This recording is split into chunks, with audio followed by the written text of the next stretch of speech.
2021 Copa America জয়ের আগে থেকেই আর্জেন্টিনার ব্র্যান্ড অফ ফুটবলে মুগ্ধ গোটা দুনিয়া। আর তার পেছনের কারিগর আর্জেন্টাইন মাস্টারমাইন্ড লিওনেল স্কালোনি। আর এই রেসিপিতে আলবিসেলেস্তেরা একের পর এক ট্রফি জিতেছে, জয় করে নিয়েছে বহু আরাধনার বিশ্বকাপটাও, ডমিনেট করে ফিফা র্যাঙ্কিংয়ে ধরে রেখেছে 1 নম্বর জায়গাটা।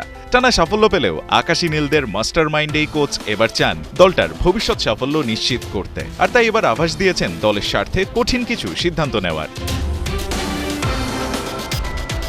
বিশ্বকাপ বাছাইয়ে উরুগুয়ের বিপক্ষে আর্জেন্টাইন ডিফেন্সকে পড়তে হয়নি তেমন পরীক্ষাতে। লিসান্দ্রো মার্তিনেজের ইনজুরিতে একাদশে সুযোগ পাওয়া নিকোলাস ওতামেন্দি রোমেরোকে সাথে নিয়ে উপহার দিয়েছেন বেশ ভালো পারফরম্যান্স। তবুও এবার বয়স বাড়তে থাকা ওতামেন্দির বিকল্প খোঁজার ঘোষণা দিয়েই ফেললেন হেডমাস্টার লিওনেল স্কালোনি। তার প্ল্যান এখন থেকেই আর্জেন্টিনার ভবিষ্যৎ ফুটবলকে গুছিয়ে ফেলা, যাতে করে পালাবদলের ধাক্কায় মুষড়ে না পড়ে আলবিসেলেস্তারা।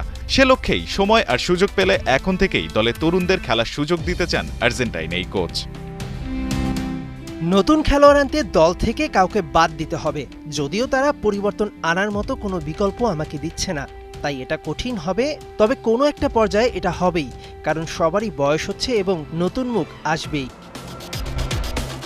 চোটের জন্য মেসি তো বটেই, দলে নেই Lautaro Martinez, Dybala, Montiel, Lisandro মার্তিনেজের মতো পরীক্ষিত ফুটবলাররা। অথচ এদের হাত ধরেই তো বিশ্বকাপ শিরোপা ঘরে তুলেছিল আর্জেন্টিনা। তাই পালাবদলের হাওয়া যে একদম লাগেনি তা কি বলা যায়? তবুও স্কালোনি চান ওতামেন্দি, পারেদেসের মতো 37 বছর বয়সী মেসির বিকল্প খুঁজে বের করতে। যদি ওতামেন্দির বয়স সবসময় 30 বা 35 থাকতো এবং এই পর্যায়ে খেলে যেত, তবে ব্যাপারটা অন্যরকম হতো। কিন্তু কোনো একটা পর্যায়ে সে আর এখানে থাকবে না এবং আমাদের তার বিকল্প খুঁজতে হবে। এটা ঘটেছে ডি মারিয়ার ক্ষেত্রে, এটা ঘটবে মেসি, পারেদেস, দি পলদের ক্ষেত্রেও।